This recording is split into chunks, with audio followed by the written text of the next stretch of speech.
হুম।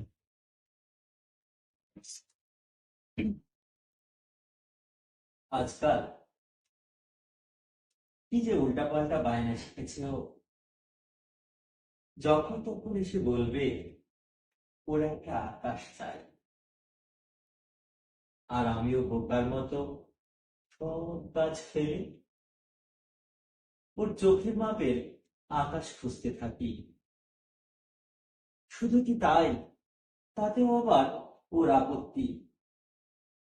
এটাতে বলে মেঘ কর্তৃক, ওটাতে একঘেয়ে আলো।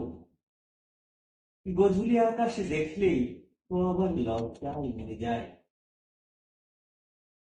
আমার হয়েছে জ্বালা, মেঘ থাকবে না, রোদ থাকবে না, এমন একটা আকাশ আমি কোত্থেকে খুঁজে আনবো? গোলাপ হবে অথচ কাটা হবে না, রংটাও আবার লাল।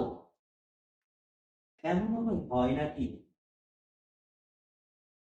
কথা আমি কিছুতেই বুঝতে পারি না। ধন্যবাদটা বুকে এসে বসলেই মানুষ যেন পাখি নিতে চায়।